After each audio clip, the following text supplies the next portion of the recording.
So you tell them what you're going to tell them. You tell them, and then you tell them what you told them, and then you assess it. You're assessing what you want to do, what's your message, what's the takeaway, and then you build it backwards based upon the aptitude to teach. Small businesses want to be big businesses. Making the most of Mosa. That is the show. What is Mosa? How to learn about it, how to make this process something that can help you and your business grow, be more successful, even work with the government and grow your business. That's what this program is all about. My name is Rusty Humphreys. My co-host, and actually the real host of the show, is Jim Scott. He is the senior engineer and CEO of an incredible company called Seco Seals.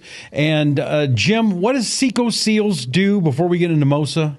Well, we have a Mosa-compliant product that makes gaskets that go on high-pressure lines for rockets, airplanes, and all critical applications throughout a lot of industries. Okay, so we're talking about Mosa.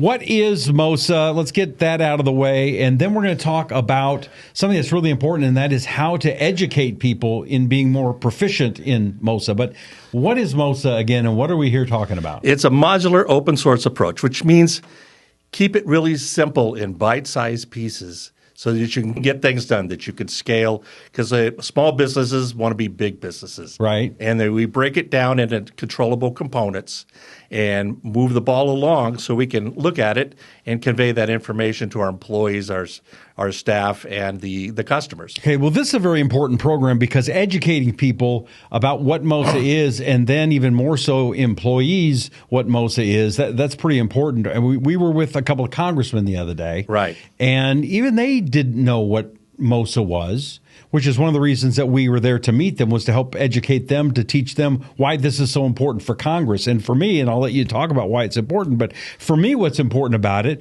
is I'm a taxpayer. And I'm a guy that hates hearing stories about $10,000 hammers or whatever. And basically, the idea of Mosa, and correct me if I'm wrong, when it comes to airplane parts, for example, a big company will make a part that's non-standardized, and that because it's non-standardized, it's a different weird part, it's $10,000. But if everybody used the same sizes in all these parts, like what you create, that same $10,000 might be $50 or less. Right. So that's kind of what we're talking about here, right?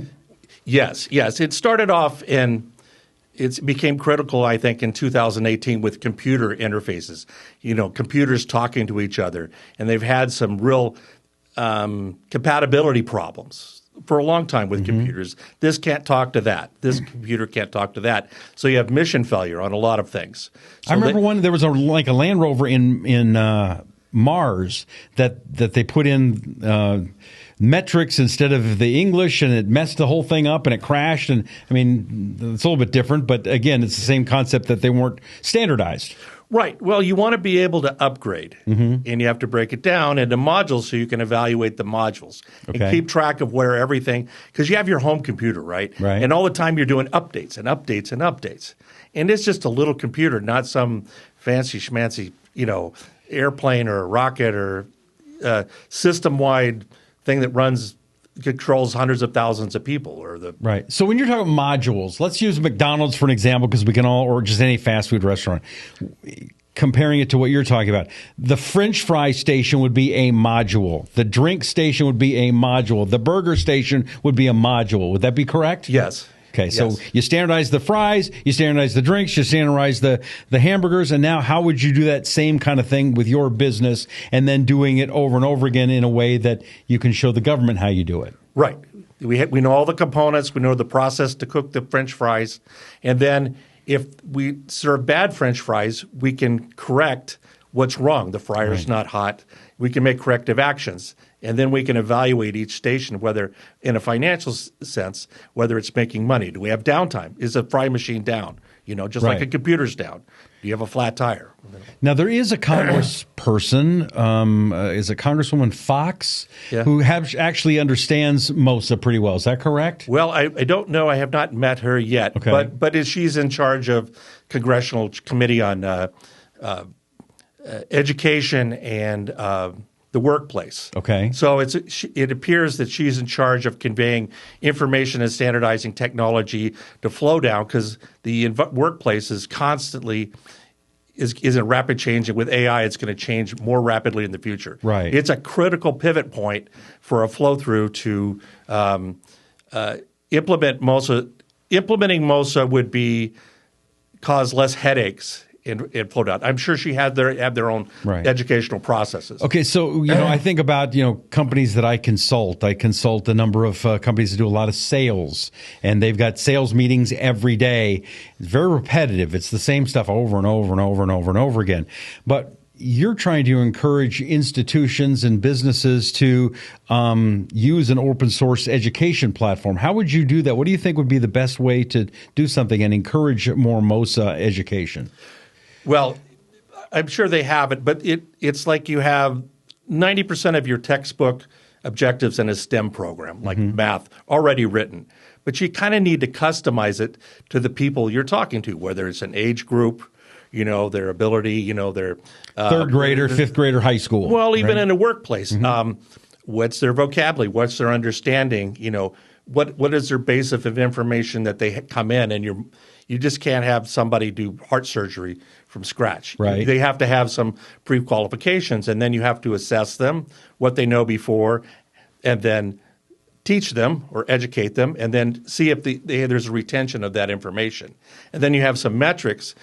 On a small level, the entrepreneur usually does all that. But think about the macro level where you're spending millions and millions of dollars over implementing lots of products, like dropping a phone out, an upgrade on Microsoft or your latest product in any big business. How do you Ford's latest radio, you have to think I'll about. Tell you, one is the Ford's latest electric vehicles. So they're going through every car dealership to try to teach every employee something that's completely different, and that's these electric vehicles. Right. So they're spending obviously millions and millions of dollars of how to do that.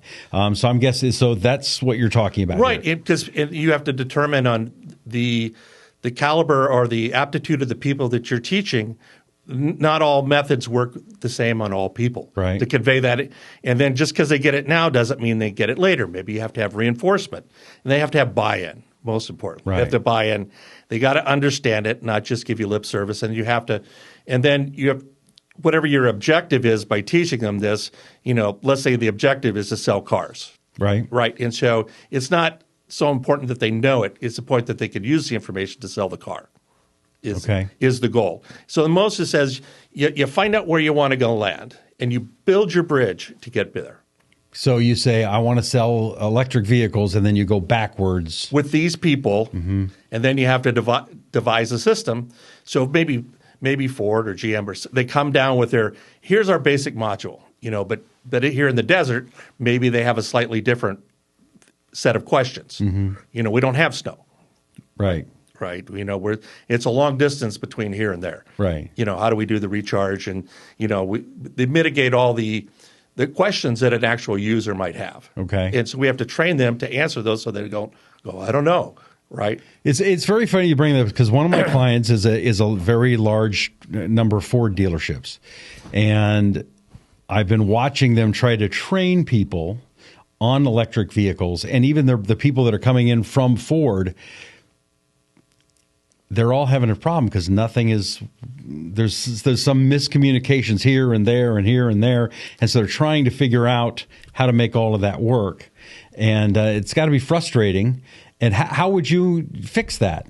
Well, you have to go do an assessment of what you're working with. Who's on your team? You're in PE in junior high, and you say, okay, everybody run to the fence and back. And then who's fast and who's not fast, right? Or who can lift what, and you do some basic stuff. So you go and you assess what they know, and then you can figure out what they don't know. And then you'd have to sit down and say stop and not just shove it down their throats. You need to, if I was the instructor, I'd make an assessment of what they're – and then maybe it's going to take – you have to back it up a bit. They're not ready for the level 5. You have to break them down to what's a transducer? How does a battery work? How does the systems? But once they're not stupid. But once they get it, they'll go, oh yeah, right, because you're asking them complex questions when they don't understand the basics. I guess the difficulty there, and I don't know if I'm going off base here, but you're saying you got to figure out how to teach. But you've got a group of, well, again, we're using salespeople. Every business has to worry about salespeople, right? So you can't individualize it. You've got 50, 100, 200 salesmen. How do you fix that? You can't just go, okay, well, Jimmy learns this way, Stevie learns that way, Cindy learns this way. Well, so you would have to train your staff because the sales process, the processing to sell the car is standardized, right? Your 12 steps or whatever. But so if I was a dealer, I would set up my protocols in bite-sized pieces to pass it through, and then run it all the way through the system. Okay. And walk them through how it applies, like the electric vehicles, through all the 12 steps, and script it and have somebody do it and watch it.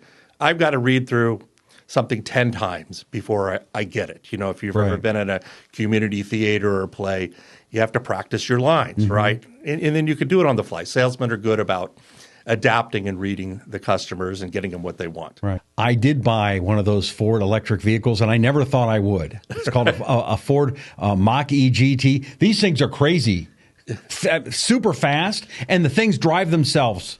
I literally drove down here without touching the steering wheel, the gas, or the brake. It's amazing. Well, you were on the back of the tow truck, right? No, it's just, it's a great car. What's crazy about it is here in 2024, you have to look at the road. If you don't look at the road, it'll warn you. But what's it going to be like in 2034, 2044? I mean, we live in the Phoenix, Arizona area, and in Scottsdale, there are taxi cabs that have no driver at all. Yeah, I've seen them on the freeway. Yeah, so what? I mean, how far away are we from nobody going to have to be driving anymore? Not too far. Yeah. Now, in some ways, there's kind of a Mosa thing there where we're going to have a standardized way that cars drive on the road. We've got connected roads.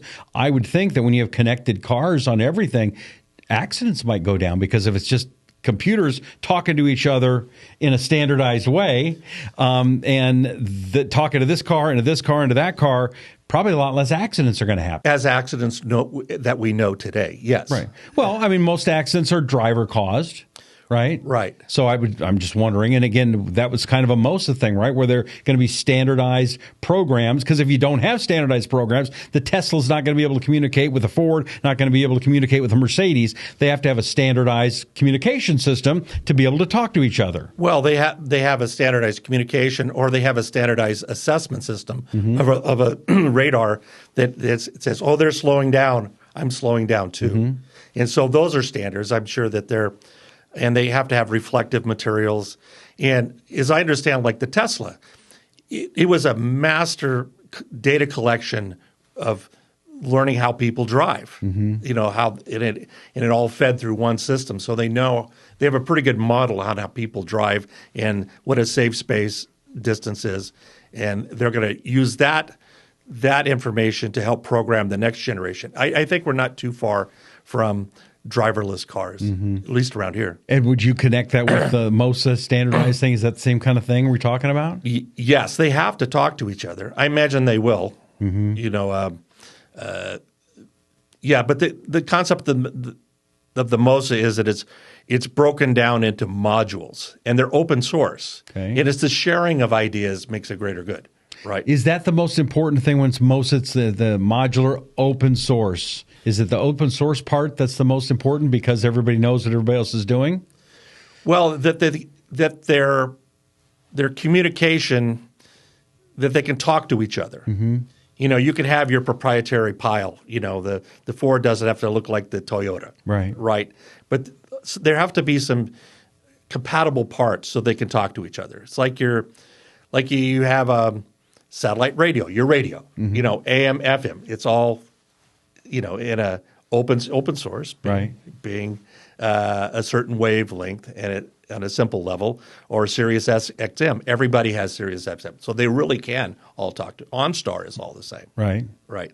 So these are modules that truly are open source because there's no secret on the code. Okay. And then you can grab that code and plug in whatever your app is or your data input. Okay, so we're talking about education and learning more about how to work with Mosa, teaching employees Mosa. What is the best way for a small businessman, who, again, that's what this program's about, helping businesses try to understand what Mosa is. Now we're trying to teach the boss what Mosa is. Now the boss needs to teach the employees what Mosa is and how to work with the company. How do you start that? What do you do? Well, just like if you're a teacher, I'm not a credentialed teacher, but you would go in and make a curriculum and a lesson plan. It's really the same thing. Mm-hmm. You're assessing what you want to do, what's your message, what's the takeaway, and then you build it backwards based upon the aptitude, and you've got to have collateral materials, maybe tactile or whatever, to teach, and then have it planned in. Lesson plans typically aren't, we're going to do an hour of this. You go into the gym, you lift there's 10 weight machines, mm-hmm. right? You're going to break it down into modules, right? Right. Everybody's using the same machine, right? And so when you do your lesson plan, you're going to break it into smaller bites because people don't have long attention spans. Right. You have one bit and another bit and another, and then if you can't get to 4 until you learned 1, and then you build, and then there's the big finish. Right. You get the concept. That's a intermediate module. Okay. Then you start over with the next module, which builds. You have to have the first section to go to the second section. 1, 2, 3, 4 stair steps.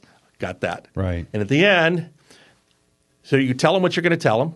You tell them, and then you tell them what you told them, and then you assess it. Right. Okay. Right. That's the cycle. There's 5. And what most people don't understand, if they haven't been a trainer or a teacher or haven't worked with people like I do and you do, it's repetition. You got to do it over and over and over and over and over again, teaching the same things because it just doesn't click every time, or people forget. They've got other things to think about and worry about. So you have to continually retrain. It is. And the most important thing, and I think most people, I've done it, you step over it, is they have to know why it's important. Yes. Right?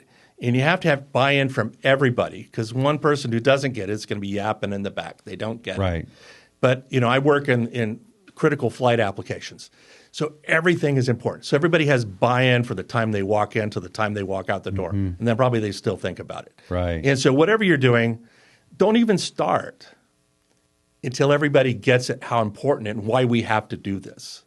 So spending the beginning part of the training of the importance of it, what it means, why we're doing these things, again, spending time getting them to buy in, that's really the first step.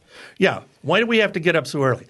Because we want to get to there, and because most people aren't good planners. Okay. And you tell them, we're going to go here, and then we're going to do this and that and that and that and that. All right, well, let's tie it into this and go back to the beginning. Why is Mosa important?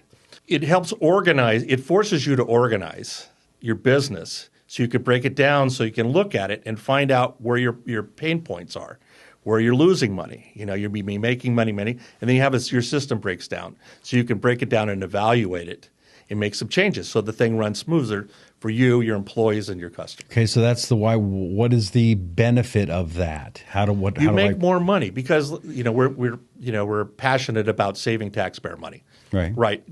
I have a gut feel that they're wasting a lot of money running around, and they could be way more efficient. And so when you break it down, we can put a cost component on large things, large planners, so the inspector generals can go and audit, and we can see in a dollar and cents, mm-hmm. Are we getting our money's worth? If it's all convoluted and not broken into sections, it's just one blob in, one blob out. Okay. And so from a business point of view, it helps you understand your business better, helps you figure out where your negatives and positives are, and helps you find those places where you can grow and continue to grow from there, and you keep reevaluating by understanding the processes. Right. When you break things down into segments to smaller pieces, then you can expand and contract, because sometimes economies contract. So you can not tear down the whole section, but break down a module. Right. So my brother-in-law, Norm, owns a large catering company. I said, Norm, yeah. So very proud of him. And I asked him, how do you feed 5,000 people? I can't imagine flipping burgers, right? Or whatever. He says, I don't. Paraphrasing. He says, I feed 200 people 25 times.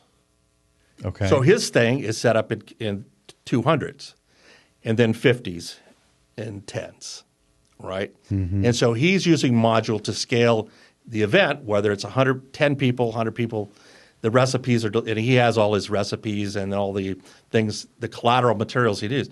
So whether it's 1,000, 5,000, 10,000, he could do it, but he doesn't think a horde of people coming in. He's just 200, and the staffing units are trained on 200. You have, a module manager, an assistant manager, and fillers, and then the back personnel, the logistics to do that 200, not 10,000, because otherwise it would be overwhelming. So he's practicing on that scalable, and that's why he's the largest on the West Coast. And that's a great way to think of it that way for just about any business, right? Right. Yeah. Yeah, and then you set up to wherever your orders are. Okay. Right? Because you can't keep the full staff there the whole time. You plan in advance. Right. So he's scalable and then if there was upgrades, not so much on the food biz, like on your computers, it's easier to upgrade a module than your whole system. Right. You guys, hey, there's this new model that's coming in and they changed this. Do we have to relearn everything? No. It's just this, and we're going to show you how. Right. Okay. Right. And we used to be this. You give them a beachhead where it was, and then you take it to where it is. We're going to end up here, and then they go, oh, okay. All right. Because people want to know where they're going to start and where they're going to finish. Right. How long is this going to take? Right. Well, and that's very hard because if you have a business, this idea of Mosa is very complicated. And if you want to figure out how to do it, you're watching the show and you go, man, I'd sure love an expert to help me with this. Jim does do that. He does have a consulting business helping businesses grow, learn how to do Mosa, how to connect with the government. And so best website, the website is makingthemostofmosa.com.